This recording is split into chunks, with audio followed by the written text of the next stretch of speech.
Hello everyone, welcome to संकल्प JRF. आज हम पढ़ेंगे अगस्ट कॉम्टे के बारे में। तो पहले इनका परिचय जान लेते हैं। इनका जन्म 19 जनवरी 1798 को फ्रांस में हुआ। इनका जन्म स्थान बहुत इम्पोर्टेंट है, याद रखना ज़रूरी है। फिर इनकी मृत्यु 5 सितंबर 1857 को हुई। फिर आगे चलते हैं, इनके बुक्स के बारे में पढ़ते हैं। पहला इनका बुक है, एक सेकेंड,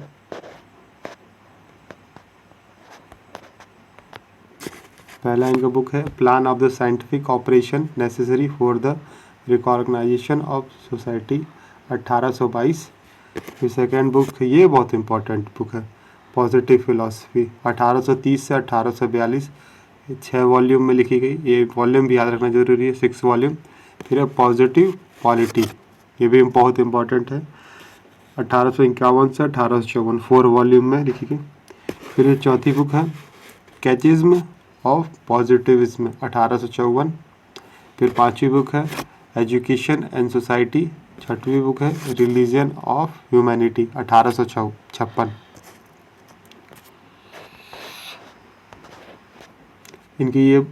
इनकी सारी बुक्स हैं। तो उनकी सबसे ज़्यादा इम्पोर्टेंट बुक्स है पॉजिटिव फिलॉसफी और सेकेंड पॉजिटिव पॉलिटी। ये दोनों बहुत इंपॉर्टेंट है, याद रखना एकदम ज़रूरी।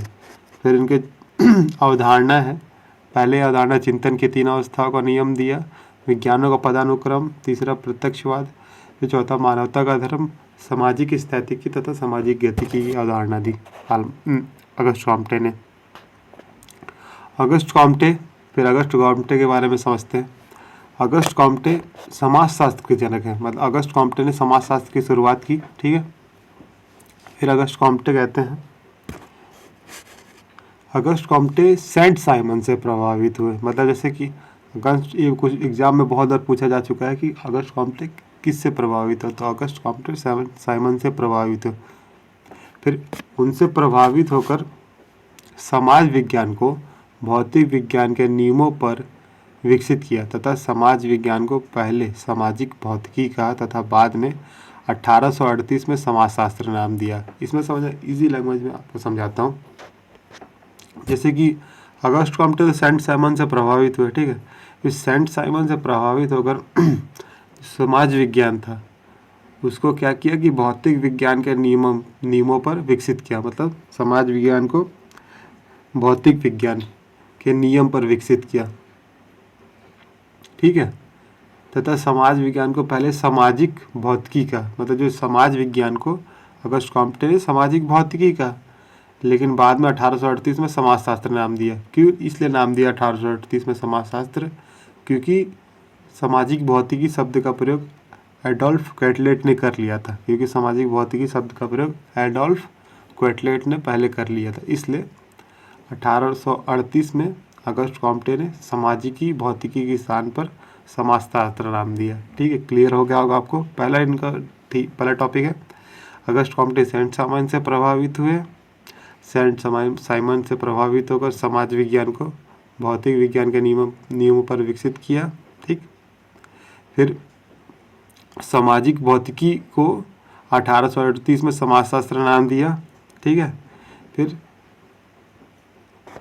क्लियर हो गया होगा। फिर आगे चलते हैं, ये इम्पॉर्टेंट है, याद रखना ज़रूरी है। सामाजिक व्यवस्था का सर्वप्रथम प्रयोग अगस्ट कॉम्टे ने किया। सामाजिक व्यवस्था शब्द का सर्वप्रथम प्रयोग, ऐसा क्वेश्चन पूछा सकता है एग्जाम में कि सामाजिक व्यवस्था का सर्वप्रथम प्रयोग किसने किया? तो सामाजिक व्यवस्था का सर्वप्रथम प्रयोग अगस्ट कॉम्टे ने किया, ठीक। फिर दूसरा पॉइंट है, कॉम्टे के अनुसार समाज की सबसे छोटी इकाई व्यक्ति नहीं परिवार है। ऐसा किसने कहा कि समाज की सबसे छोटी इकाई व्यक्ति नहीं परिवार है? तो कॉम्टे ने कहा। ये भी क्वेश्चन पूछा जा चुका है। फिर कॉम्टे की प्रमुख देन उनका प्रत्यक्षवाद पॉजिटिविज्म है, ठीक। याद रखना, तीनों लाइन इंपॉर्टेंट है। यहाँ तक आप समझ गए होंगे।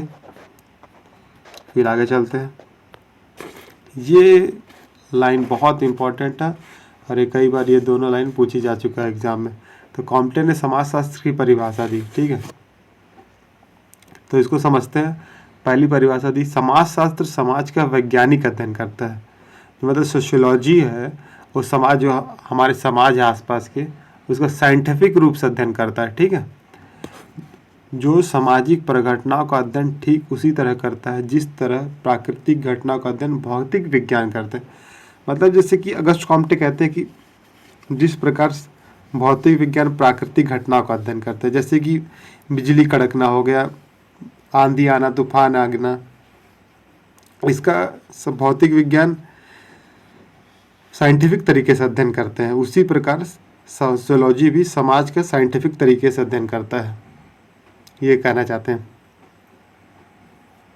August Comte. फिर आगे है समाजशास्त्र सामाजिक व्यवस्था और प्रगति का विज्ञान है। मतलब समाजशास्त्र में सामाजिक व्यवस्था और प्रगति का विज्ञान, ऐसा अगस्ट कॉम्टे ने कहा। फिर ये सबसे इम्पोर्टेंट है, ये कई बार एग्जाम में पूछा जा चुका है, चिंतन के 3 अवस्थाओं का नियम।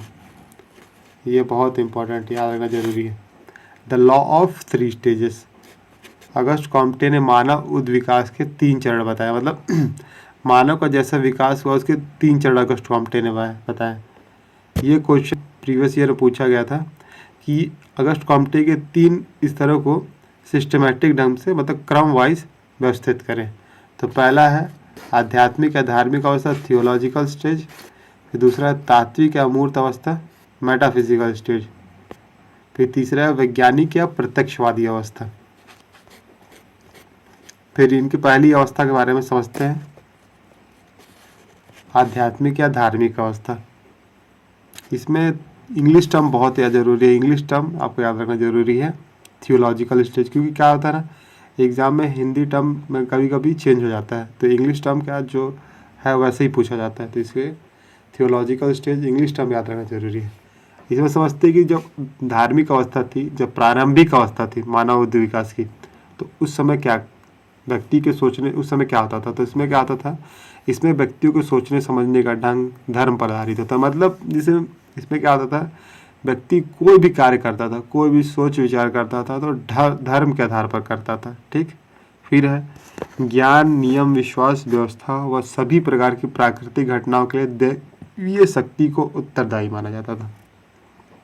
मतलब इसमें समझना, जो भी प्राकृतिक घटनाएं घटती थी, जैसे कि बिजली आना, बिजली कड़कना हो गया, आप आंधी आना, तूफान आना, मतलब जो भी प्राकृतिक घटनाएं, बादल फटना, तो उसको समझाता था कि ये ईश्वर के द्वारा किया जा रहा है, मतलब ईश्वरीय शक्ति माना जाता था इसके पीछे, ईश्वर शक्ति का हाथ है। फिर धार्मिक, इसमें दो चीज़ें याद रखना जरूरी है धार्मिक अवस्था में, थियोलॉजिकल स्टेज में। पहला, इसमें क्या होता था कि व्यक्ति के कार्य करने का ढंग और सोचने समझने का ढंग धर्म के आधार पर होता था। कोई भी प्राकृतिक घटनाओं को दैवी शक्ति का उत्तरदायी माना जाता था। क्लियर, 2 बातें इनमें से। फिर धार्मिक अवस्था के 3 उपस्तर हैं। पहला है जीवित सत्तावाद, दूसरा है बहुदेववाद, फिर तीसरा है ईश्वरवाद। ये भी पूछा जा सकता है कि धार्मिक अवस्था के 3 उपस्तर बताए, तो पहला जीवित सत्तावाद, दूसरा है बहुदेववाद, तीसरा ईश्वरवाद। फिर अपन चलते हैं तात्विक या अमूर्त अवस्था, दूसरी अवस्था के बारे में समझते हैं, मेटाफिजिकल स्टेज। इसमें क्या होता था, इस पे व्यक्तियों के सोचने समझने, कार्य करने का ढंग अमूर्त शक्तियों पर आधारित होता था। इसमें समझना क्या होता था ना, इसमें व्यक्ति कोई भी कार्य करता था, सोचता समझता था, तो उसके पीछे अमूर्त शक्तियों के आधार पर कार्य करता था वो। ठीक है।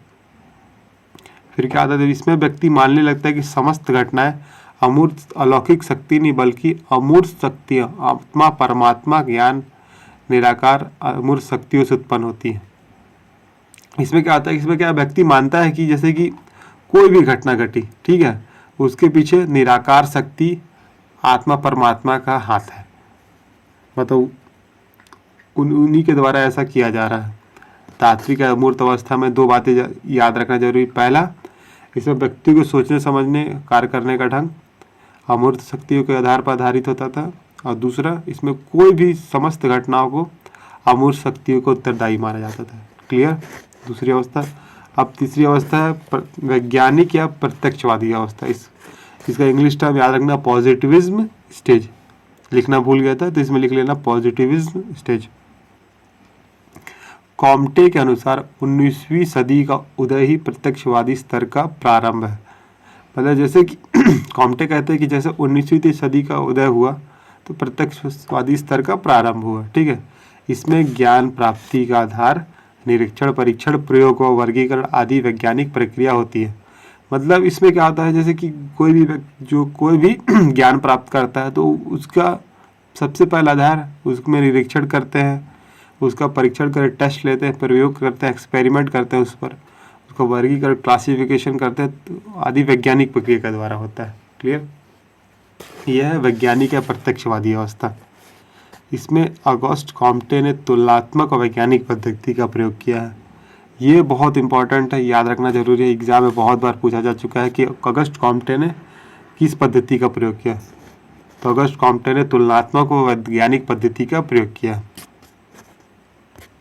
तो ये आपको सीक्वेंस वाइज याद रख लेना। पहला है धार्मिक अवस्था, थियोलॉजिकल स्टेज है, तात्विक अमूर्त अवस्था, मेटाफिजिकल स्टेज, तीसरा है वैज्ञानिक या प्रत्यक्षवादी अवस्था। ये तीनों बहुत इंपॉर्टेंट है, याद रखना। चिंतन के 3 स्तर हैं ऑगस्ट कॉम्टे के अनुसार। फिर है दूसरी अवधारणा दी ऑगस्ट कॉम्टे ने, विज्ञानों का पदानुक्रम, हायरार्की ऑफ साइंस। विज्ञानों के वर्गीकरण का विचार ऑगस्ट कॉम्टे को सेंट साइमन से मिला। यह वर्गीकरण कॉम्टे ने अपनी पुस्तक पॉजिटिव फिलॉसफी में प्रस्तुत किया। मतलब समझना, जो विज्ञानों का वर्गीकरण मतलब पदानुक्रम, जैसे पहले कौन सा विज्ञान आया फर्स्ट नंबर पर, उसके बाद दूसरे नंबर पर कौन सा विज्ञान आया, तीसरे नंबर पर कौन सा विज्ञान आया, तो उसका हायरार्की मतलब सिस्टमैटिक रूप से रखना एक के बाद एक विज्ञानों को। ठीक है, तो उसके वर्गीकरण का विचार सेंट साइमन से मिला ऑगस्ट कॉम्टे को। ठीक, पहला तो लाइन ये क्लियर हो जाता है कि विज्ञानों के वर्गीकरण का विचार ऑगस्ट कॉम्टे को सेंट साइमन से मिला। फिर यह वर्गीकरण कॉम्टे ने अपनी पुस्तक पॉजिटिव फिलॉसफी में प्रस्तुत किया। मतलब इसका जो वर्गीकरण ऑगस्ट कॉम्टे ने अपनी पुस्तक पॉजिटिव फिलॉसफी में दिया। ठीक, फिर आगे चलते हैं। कॉम्टे के अनुसार उन विज्ञानों का सबसे पहले विकास हुआ है जो सबसे कम जटिल तथा मानवता से सबसे अधिक दूर है। मतलब अगस्त कॉम्टे कहते हैं कि सबसे पहले उन विज्ञानों का विकास हुआ जो सबसे कम जटिल है तथा मानवता से सबसे अधिक दूर है। तो मानवता से सबसे अधिक दूर तो गणित है, तो वह कॉम्टे के अनुसार उस विज्ञान का सबसे पहले विकास हुआ। ठीक, फिर और उन विज्ञानों का सबसे बाद में विकास हुआ जो सबसे अधिक जटिल तथा मानवता के सर्वाधिक निकट है। मतलब जो सबसे अधिक जटिल है और मानवता के सर्वाधिक निकट है वो समाजशास्त्र में आ जाता है। तो ये आपको लाइन याद रखना है। ऐसा किसने कहा है कि कि उन विज्ञानों का विकास सबसे पहले हुआ जो सबसे कम जटिल तथा मानवता से सबसे अधिक दूर है, और उन विज्ञानों का सबसे बाद में विकास हुआ जो सबसे अधिक जटिल तथा मानवता के सर्वाधिक अधिक निकट है। ठीक, तो ये भी क्वेश्चन बहुत इम्पोर्टेंट है कि इस बार प्रीवियस ईयर में आया था क्वेश्चन कि ऑगस्ट कॉम्टे ने विज्ञानों के पदानुक्रम को कैसे किया है, तो उसको सिस्टमैटिक ढंग से लगाया है। तो पहला है गणित, दूसरा खगोल शास्त्र, भौतिक विज्ञान, रसायन, जीव विज्ञान, समाजशास्त्र। इसमें गणित, मैथ, खगोल शास्त्र, भौतिक विज्ञान, रसायन विज्ञान, जीव विज्ञान, समाजशास्त्र, ये आपको सिस्टमैटिक रूप रख लेना। ये एग्जाम में फिर पूछा जा सकता है दोबारा, एक बार पूछा जा चुका है, फिर दोबारा पूछे जाने की पूरी चांसेस है। फिर अगर कॉम्टे कहते हैं इसके बाद जिस विज्ञान का विकास होगा वह मनोविज्ञान व नीति शास्त्र का मिश्रण होगा। ठीक, अब चलते हैं तीसरी अवधारणा में, कॉम्टे का प्रत्यक्षवाद, कॉम्टेज पॉजिटिविज्म।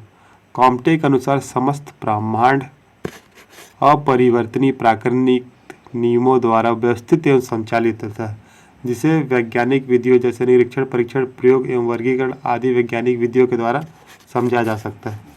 अब समझना इसमें ऑगस्ट कॉम्टे कहते क्या है। पहले तो ये समझ लेते कि प्रत्यक्षवाद क्या होता है, पॉजिटिविज्म।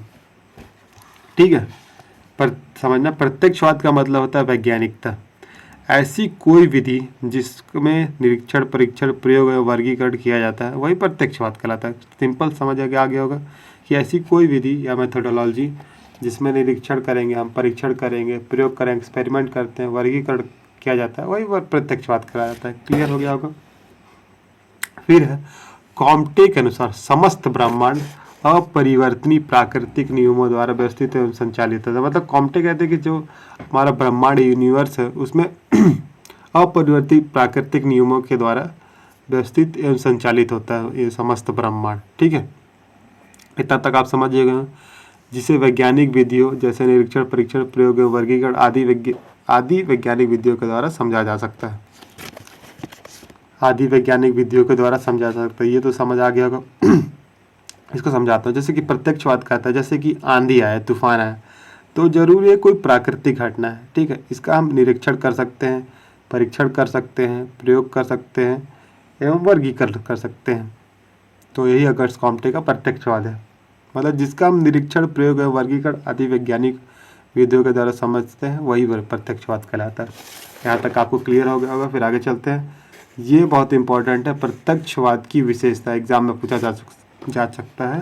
ये अगस्त कॉम्टे की प्रत्यक्षवाद की विशेषताएं बताएं कौन कौन सी। तो पहला है वास्तविक ज्ञान, मतलब रियलिस्टिक नॉलेज, मतलब प्रत्यक्षवाद में वास्तविक रियलिस्टिक नॉलेज होना बहुत जरूरी है।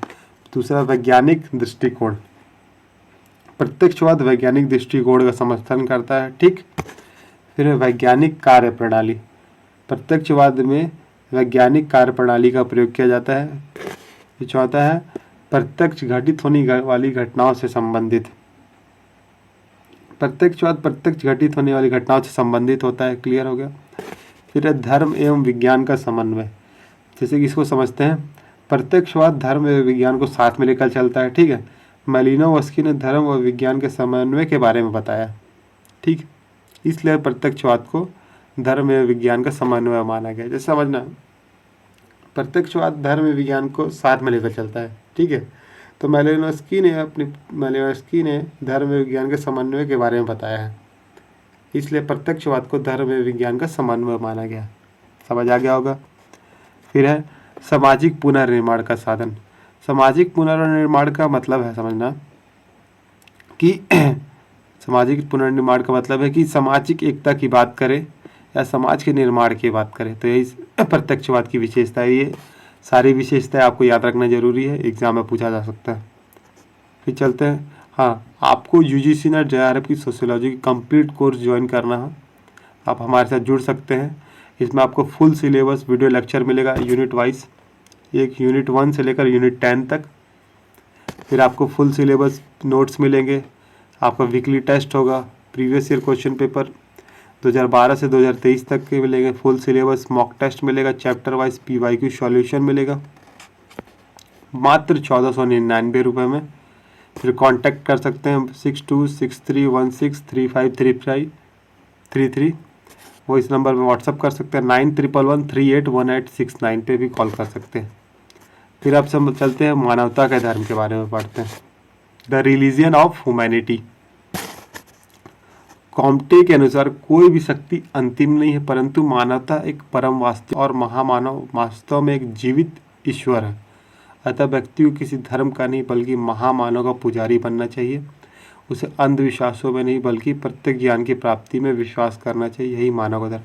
इसको एकदम इजी लैंग्वेज में एक्सप्लेन करता हूँ। मतलब अगस्त कॉम्टे कहते हैं कि जैसे कि हम सारे मनुष्यों को, गरीब, असहाय और जितने सारे दुखी इंसान हैं इस संसार में, सबकी मदद करनी चाहिए।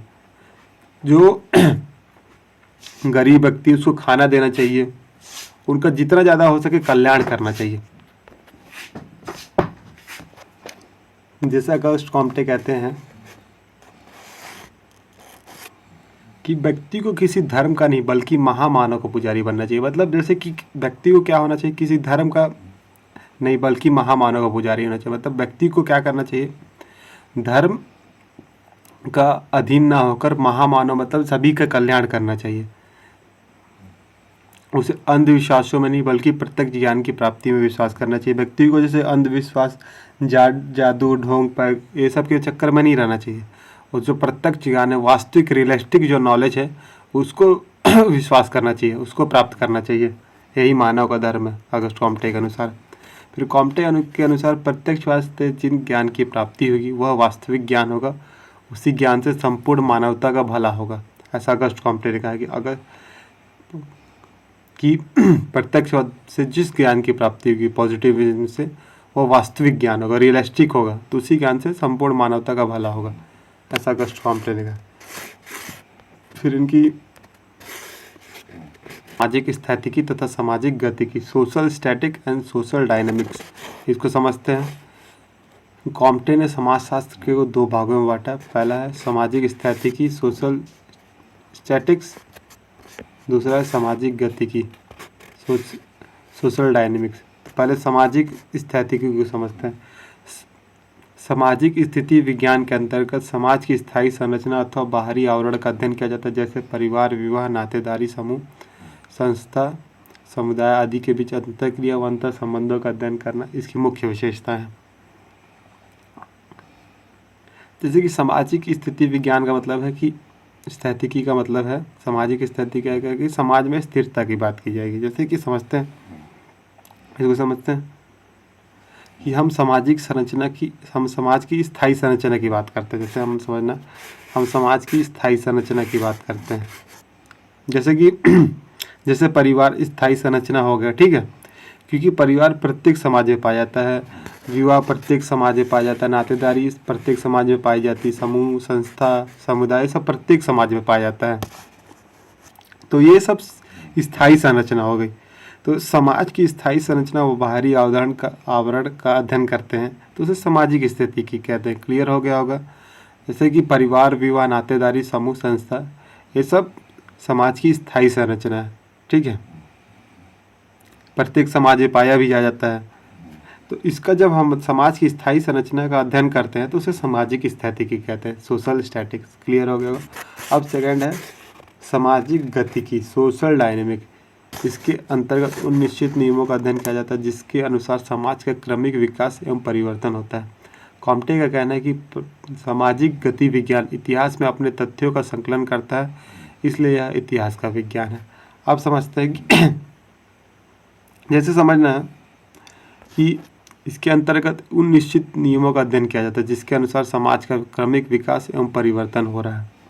इसमें क्या होता है ना, जब सामाजिक गतिकी में मानव के विकास एवं प्रगति का अध्ययन करते हैं, जो सामाजिक गतिकी में, सोशल डायनेमिक में मानव के विकास एवं प्रगति का अध्ययन किया जाता है।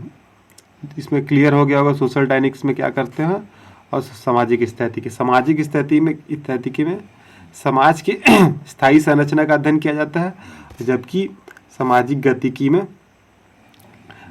गतिकी में मानव के विकास एवं प्रगति का अध्ययन करते हैं। क्लियर हो गया होगा आप लोगों को कि सामाजिक, इसमें एक क्वेश्चन ये पूछा जाएगा कि सामाजिक स्थितिकी तो सामाजिक गतिकी की अवधारणा किसने दी, तो अगस्ट कॉम्टे की। इतना डिटेल्स में उसमें नहीं पूछा जाएगा। तो आज की क्लास कंप्लीट हो जाती है, तो एक बार इसको रिवाइज कर लेते हैं। अगर पहला तो है अगस्ट कॉम्टे ने चिंतन के 3 अवस्था नियम दिए। पहला आध्यात्मिक अवस्था, धार्मिक अवस्था, फिर तात्विक अमूर्त अवस्था दूसरी, तीसरी अवस्था वैज्ञानिक या प्रत्यक्षवादी अवस्था, फिर वैज्ञानिकों का पदानुक्रम दिया। सबसे पहले गणित, खगोल शास्त्र, भौतिक विज्ञान, रसायन विज्ञान, जीव विज्ञान, समाजशास्त्र। ये इंपॉर्टेंट एग्जाम में आएगा ही आएगा, याद रख लेना। फिर कॉम्टे का प्रत्यक्षवाद की विशेषता याद रख लेना। फिर है मानवतागत धर्म के बारे में बताया कॉम्टे ने। फिर सामाजिक स्थितिकी, सामाजिक गतिकी के बारे में बताया, सामाजिक स्थितिकी तथा सामाजिक गतिकी। तो thank you for everyone class देखने के लिए। आज क्लास यही कंप्लीट होती है।